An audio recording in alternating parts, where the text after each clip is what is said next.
All right, ladies and gentlemen, welcome to yet another episode of the Voice of the Colts podcast. I'm your host, Reef, the self-anointed voice of Colts Nation, and we got a rough week to go over, man. This was not a fun Sunday for us. Very long one, actually. The Colts lose to Pittsburgh Steelers in Pittsburgh, like always. 27-20, I believe, was the total score. Yeah, 27-20. I think this puts the Colts at a all-time record of 2 wins and 18 losses in Pittsburgh. I mean, that's just downright horrible. It's awful. That's terrible. We're currently sitting at 7-2, still at the top of the AFC standings. There's a few teams that have a 7-2 record now in the AFC as well. I believe that would include the New England Patriots. I hate saying that. And the Denver Broncos, who we beat earlier in the year. So we do have, at least we have that. I mean, at least we have the fact that we beat one of the other 7-2 teams in the conference. We beat them. And so we have that tiebreaker, I guess, over them for first place. New England is also 7-2. I already said that, but I hate that. I hate it so damn much. I believe those are the only 7-2 teams in the league, as far as I know. The Buffalo Bills won last night, which puts them at 6-2 since they already had their bye week. But yeah, that leaves us as the only other 7-2 team in the league. A lot of nonsense that went down that game, guys. A lot of nonsense. I guess if we have to start anywhere, we have to start with the 6 effing turnovers. You cannot win a football game giving the ball away 6 times. We took it away once, and then we gave it away right after that. So I don't even count the one takeaway that we had. And it was a good punch out by Kenny Moore. And absolutely, I don't know something, I don't know his first name, but the wide receiver Wilson for the Steelers, I don't know who he is. Absolute boneheaded play. They're trying to just run out the clock. He gets the first down. He does a hurdle, does a whole front flip over a defender, and Kenny Moore punches it out. We get a fumble recovery. We throw an interception maybe 2 plays after that. So just downright a horrendous game. I know a lot of people are going to want to blame the offensive line for this, and I've already seen a lot of that talk. And I'm not going to give them any. I'm not going to lay off of them any less. I'm not going to cut them any slack for this. It was a downright horrible game from the offensive line, especially by our standards. Around other team standards, it wasn't like this out-of-this-world bad performance from the offensive line. It just felt like that because all of the pressures that came about in that game, they ended up leading to turnovers. They almost completely, almost every single one of them led to some kind of turnover. It was awful. It exemplified how bad it was. But you still have to get a lot of this blame on Daniel Jones. I mean, Daniel Jones was looking like New York Giants Daniel Jones. And I cannot stand to see that. I don't ever want to see that again. You don't understand how mad this made me, guys. I don't think anyone really understands. I mean, Colts fans, I know you guys do, but at the same time, I know you guys want to give him credit for the rest of the season, like I would. I mean, we're 7-2. There's no reason to smash the panic button. I get that. Trust me, I do. Believe me, I get that. I do. My problem, though, is we can't let some pressure be an excuse to turn the ball over 5 times. The 6th turnover being the muffed fumble, so I'm not really going to count that on Daniel Jones, but 3 interceptions and 2 fumbles lost from Daniel Jones. Dude, there isn't an excuse in the world for that. There's not an excuse in the world for that. I don't know why we're sugarcoating this. Guys, this is last week I got on this podcast and I talked about how I wanted to ink a deal for Daniel Jones today. I don't know that I feel that way after. I know it's crazy after one game, but I don't know if I feel that way. All the talk that I saw on Reddit where it's he could regress and he could go back to being the Daniel Jones we once saw. It made sense. It clicked. One day it clicked. It's oh my God, I remembered we have Daniel Jones as our quarterback. I don't want to panic about this. I get it. I don't want to make this be the thing that defines his career with Indianapolis. But I'm also not going to be in the same party of people that's Oh, it was a bad game from the offensive line, and we're going to get it together. It's no big deal. It is a big deal. 5 turnovers in one game is not a big deal. And I get it, like, Peyton Manning's done this before. He's thrown 5 interceptions. I mean, I watched Andrew Luck turn the ball over 5 times in a playoff game and win the game. So I get that it's not impossible to win a game, and I get that it's not this end of the world thing that he can never come back from. But for 8 weeks, 7 weeks of the season, for the first 8 weeks of the season, the first 8 weeks of the season, we were kind of in like a la-la land. Like, we were just in this fever dream of Daniel Jones can do no wrong, this offense is perfect, this team is amazing. Our only real concern was our defense not, giving up too many completions and too many yards. It's not like we gave up a lot of points, but we did give up a lot of yards. We gave up a lot of completions. It was rough to see us. We couldn't cover anyone. Pass rush wasn't elite. Like, those are the things that we were complaining about, but only lightly. It's through the first 8 weeks of the season. But there's got to be some alarm bells in some of your heads that's like, this doesn't look good. Like, this really doesn't look good. And I'm the first to say it. Going into this game, everyone underestimated the Steelers' defense. I've been saying this all year. After every game, they let up 30 points or whatever it is. They've given up so many points. They give up so many yards, XYZ. I kept telling people, like, dude, you cannot judge that defense based off of the yards and points. I know that's a crazy thing to say because, like, you judge every defense based on yards and points and yada, yada. I get it. They have game records at every single level. You're talking about Alex Highsmith, Cameron Hayward, TJ Watt on the line. You're talking about Patrick Queen at linebacker. You're talking about Jalen Ramsey playing safety while they have Joey Porter and Darius Slay at cornerback. Like, they have game records at every level of that defense. That is not an easy defense to play. And I remember I saw someone mention this on Reddit where they're saying, like, oh, we need to relax. Like, the Colts have just never really been good in Pittsburgh.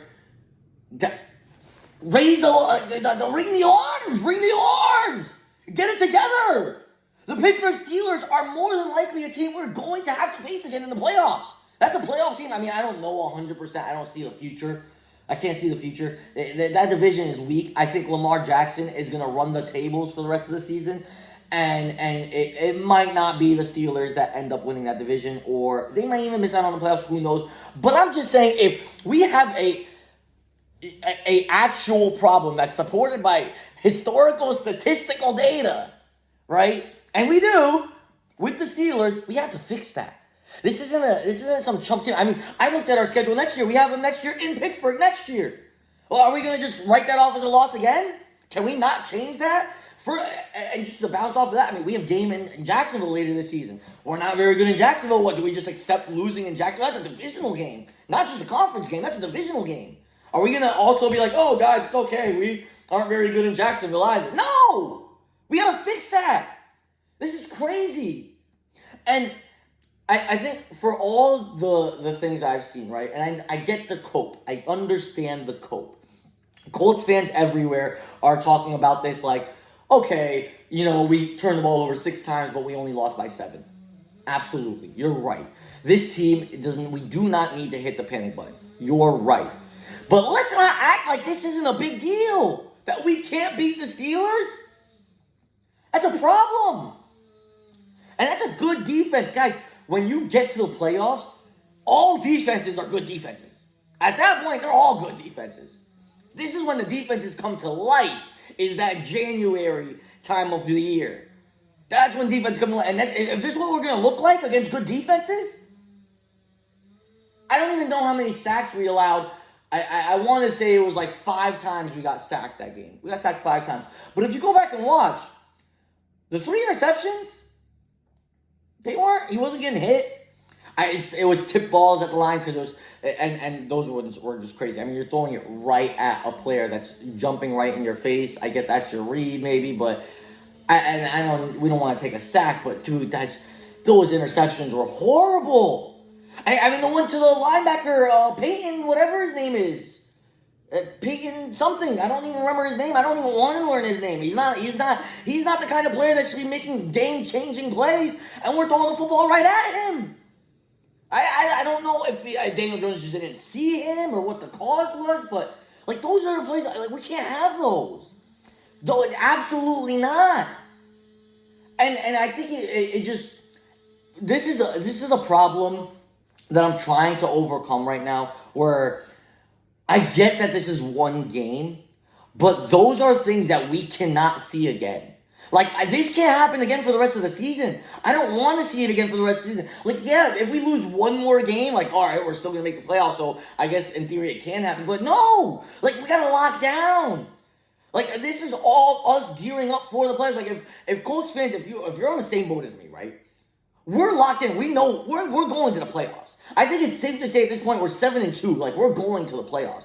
It would take an historical meltdown of mass proportions for us to not make the playoffs. And I don't even want to entertain the idea of imagining what that would be like. I don't even want to think about that. So we're making the playoffs. We got to be able to handle defenses like this. I mean, they got 5 sacks. I don't think they blitzed on a single one of those sacks. Now, I don't have a lack of faith in our offensive line. I made Tanner Bortolini my player of the week last week. You know, Quentin Nelson, I think, is the best guard in football. I think Braden Smith is very good, but boy, did TJ Watt give him a hard time, which, can you blame anyone for TJ Watt giving him a hard time? It's TJ Watt. And then Bernard Raymond, like, I get it, you're facing Alex Highsmith, but there's got to be some mitigation there. Like, we got to be able to fix that problem in game. It was nonstop the entire game. We're getting beat up and just turning over the ball. And, like, the thing that I get back to, and I was talking about this with my dad while we were watching the game. It's not like Pittsburgh outplayed us insanely well on defense aside from the turnovers. Like, the turnovers were really bad, and I'm going to put a lot of the blame on Daniel Jones. That's just me. I don't know how you guys feel, but I'm putting a lot of that blame on Daniel Jones. That's a lot of this loss goes immediately and directly on Indiana Jones' shoulders. All right? Because they're just mistakes you cannot make. But at the same time, outside of those turnovers, I mean, we were piecing up the defense. We were driving down the field. And Daniel Jones threw for like 300-something yards. Let me see what the number was exactly. Daniel Jones for 340 yards. Had a rushing touchdown and a passing touchdown. But the problem with that was we threw the ball 50 effing times. It took 50 times throwing the football. And we turned it over 5 times with the ball in Daniel Jones' hands. And I don't like that feeling. And it's just, you can't win football games like that. It takes a miracle. Andrew Luck performed a miracle in that game against Kansas City in the divisional round playoffs. And he performed a miracle there. And we're just not going to get that often enough to where we can let that kind of thing happen. Now, I bring up the 50 attempts for 2 reasons. One, to highlight how long it took us to even get to 340 yards and put up the X amount of points or whatever. It took us a lot. It was a lot more than that. I mean, there was a 14-play drive that ended in an interception, and we only gained 50 yards on that drive. Like, it was unreal. Like, they were talking about on the broadcast, like, this might be a 20-play drive at this point because of how slowly we're moving up the field, which I don't mind. Kill clock, move up the field, that's fine. It just can't end in a turnover. Like, a drive like that ending in a turnover is immediately worse than any other turnover you can have. You took off a crazy amount of clock and went up 14 plays just to turn the ball over, like, barely into midfield. Just way too many mistakes that we had to overcome. That is just, you're asking for too much to overcome at that point. And it's just not fair. Because defensively, if you look at the defensive side of the football, like, Aaron Rodgers threw only, 200 yards? Let me see. 25 for 35, 203 yards. We got him sacked 3 times. They only had 38 yards rushing as a team on 23 carries. Like, they did not perform well offensively at all. DK Metcalf got locked down for 2 catches for 6 yards. Welcome back, Jalen Jones. The great play, like, the defense did great. The muffed fumble that they recovered at the 11-yard line.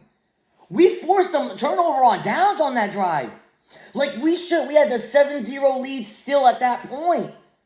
And then we just go and start giving the ball up over and over again. And you can't win a football game like that.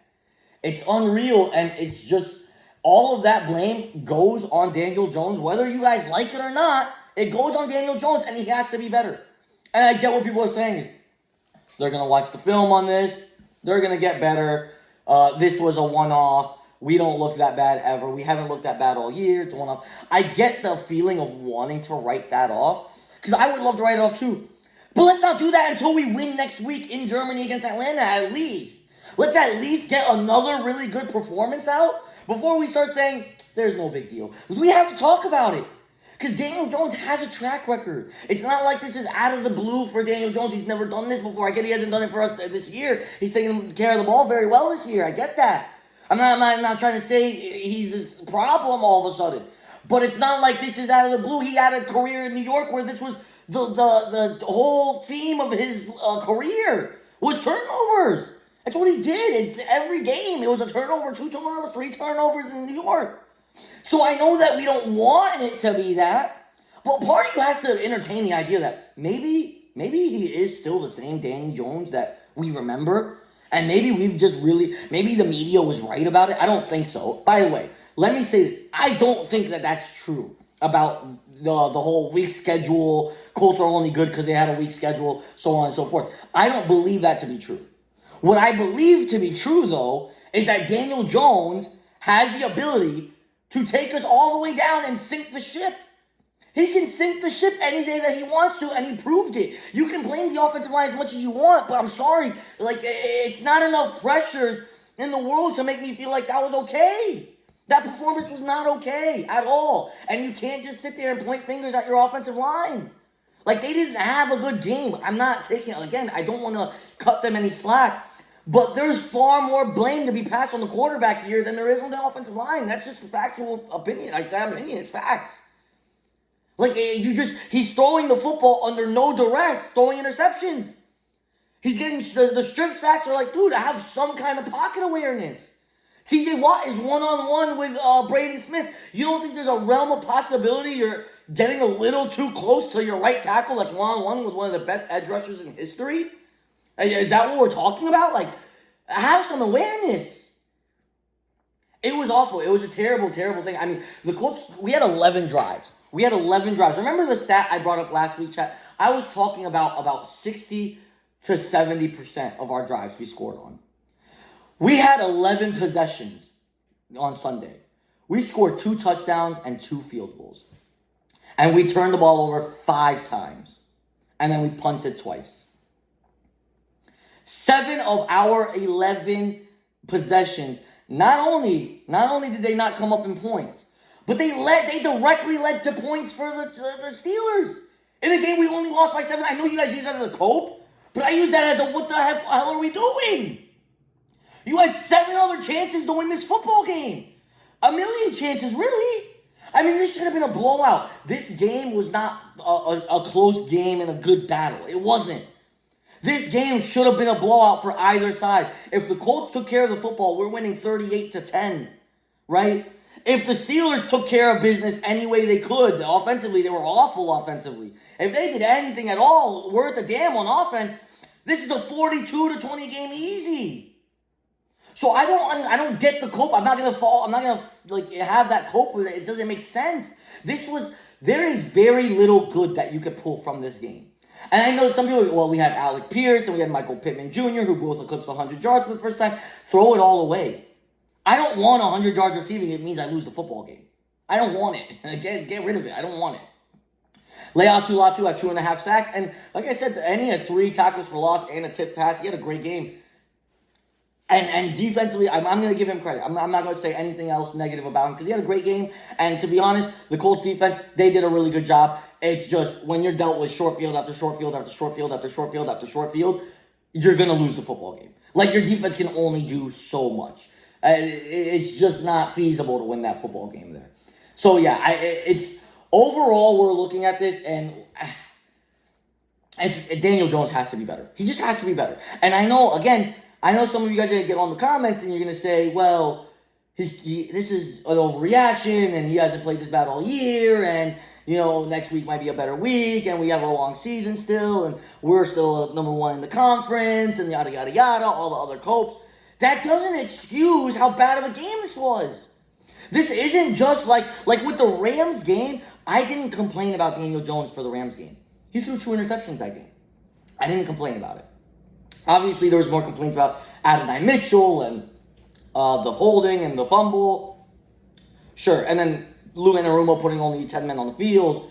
That was awful. That was horrendous. That was horrendous stuff. But number one, we made up for it immediately after, so that's why the talk subsided about that, right? And number two, I don't think that was an egregiously bad game. I thought we outplayed the Rams. I thought we did a great job against the Rams. We just had really bad luck on those 3 plays. Those 3 specific plays swung. That was a 21-point swing through those 3 possessions. Those 3 plays, not possessions, 3 plays. A fumble that was supposed to be a touchdown that goes out of bounds for a touchback. We lose it and they score. We do a holding penalty on a 50-yard touchdown run from Jonathan Taylor. And we put 10 men on the field that directly leads to a 80-yard touchdown for Tutu Atwell. So, like, those plays were bad, but we outplayed the team. There was a lot of good that you could pull from the Rams game. I didn't see anything good to pull from this game. Leatu Latu is the bright spot. Jalen Jones was a somewhat bright spot. Held DK Metcalf, although he wasn't really following DK Metcalf all game, so I don't know if you can just credit him for that. So I wish there was more good to say. Like, I'm still excited for the rest of the season. I'm ready for the Falcons game, and I'll have a video out Saturday morning previewing Falcons game, and we'll talk more about that on that video. I'm excited for that, but as far as talking and looking back on this game, dude, this was downright horrible. This is the worst it could have gotten, and I'm hoping it never gets this bad. And I say that because, yes, it was only 27-20, which is probably, some of you guys take that as a good thing. Like, it's the worst it could be, and we only lost by 7. If this was January, you lose by 1 and you're going home. So I don't like the cope there. This all needs to be cleaned up because this absolutely cannot happen in January. And you're going to face defenses that look this good in January. It's not going to be cupcake schedule when you get to the playoffs. We don't get that anymore. And again, I don't like that the media talks about the Colts like, oh, they're only good because of a cupcake schedule. Like, we beat down every team that we've beaten. So I don't like the narrative, but don't give them validation. This was validating the media. We played the Steelers, and the thing that pisses me off more than anything is if we would have beat the Steelers, they would have moved the goalposts and said, oh, well, the Steelers haven't been good this season. They haven't been that good. Yeah, the Steelers, their defense hasn't looked good all year. The yada, yada, yada. They'll ignore the fact that there's game records all over the defense on them because they give up a lot of points sometimes and have had bad games this year. But they'll say defense wasn't good. They'll say the offense is stagnant.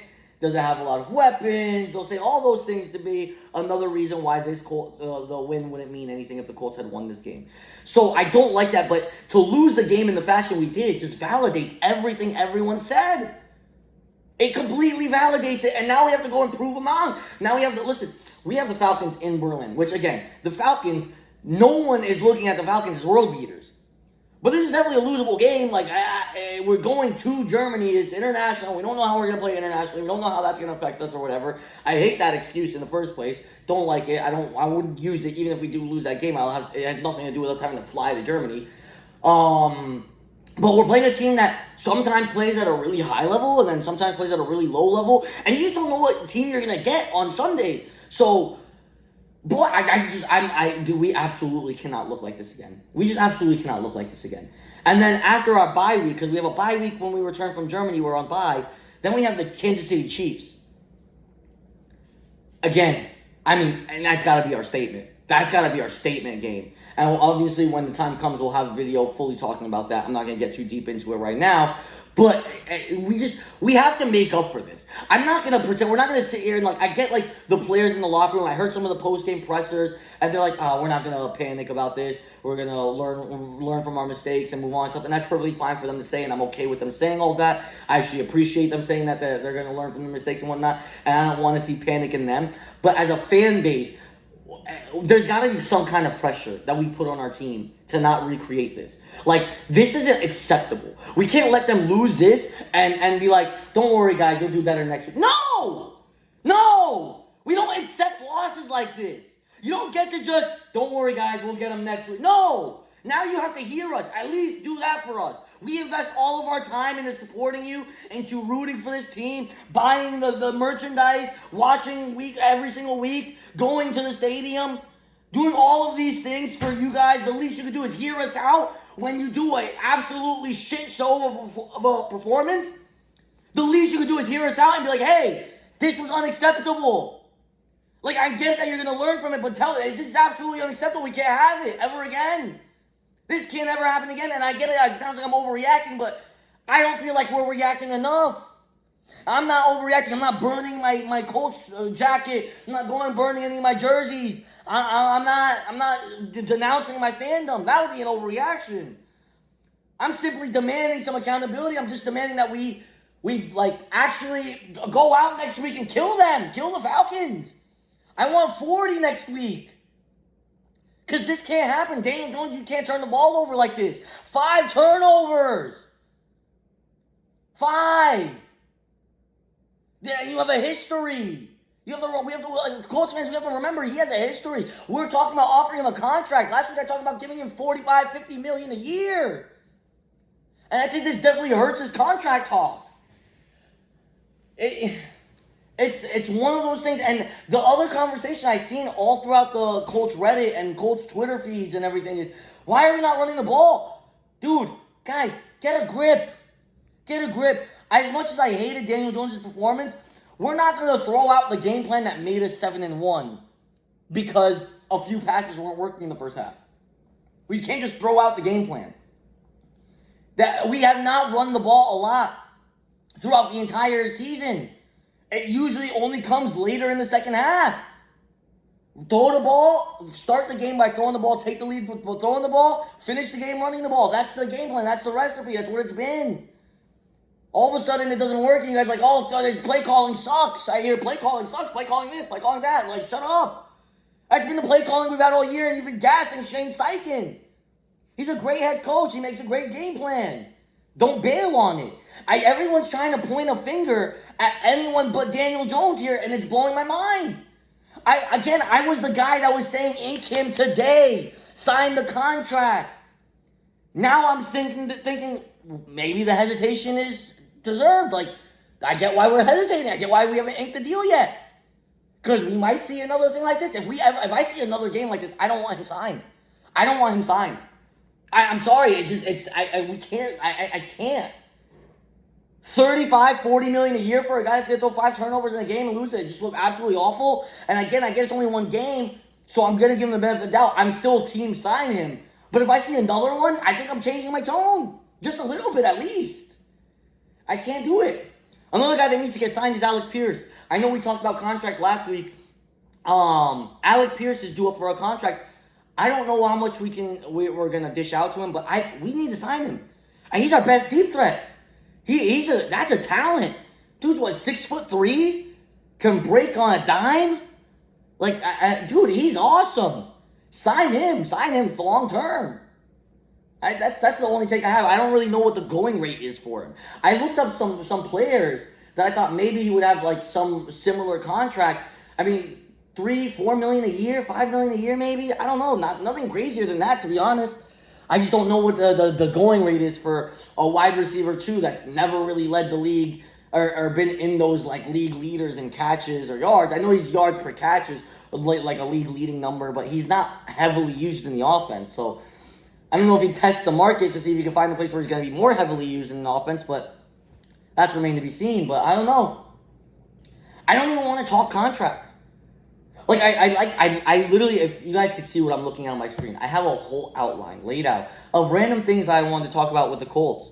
And I did this before the game. I had this set up before the game, and I fill out the stuff that I want to talk about as it pertains to the game after the game. But a lot of the other stuff I fill out before the game because I'm like, I really want to talk about this stuff. I really want to talk about Alec Pierce's contract. I really want to talk more about Daniel Jones' contract. I really want to talk about, free agent or trade prospects and some fantasy trades I would love for them to finalize before Tuesday's deadline.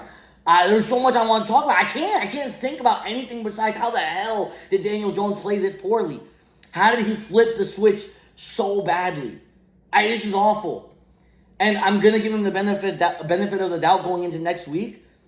But I'm going to tell you, dude, there's a part of me that's going to watch that. And I'm going to be very nervous. I'm going to be sweating bullets before the game starts. I'm nervous that we're going to see this again. And I don't know how we can handle that. Hey, let me know. Listen, I would love thank you guys all for listening. I appreciate every one of you guys have taken the time to watch the podcast in full. Clips will obviously be put on TikTok, on YouTube Shorts, and on Instagram, as well as X. I do post them on X as well. Follow me on all the socials for updates on the podcast and for all the clips. And yeah, I mean, I'll see you guys on Saturday when we talk Falcons. Boy, am I nervous about it. But again, thank you guys all for listening. Make sure you subscribe to the content on YouTube if you guys really like the content. Comment on it and share it. Like the video if you like the video. It all helps so much to push the algorithm so we can continue to provide Colts fans with the Colts content that you all love. Although we didn't love this one, I love you guys. I appreciate you guys. See you next week.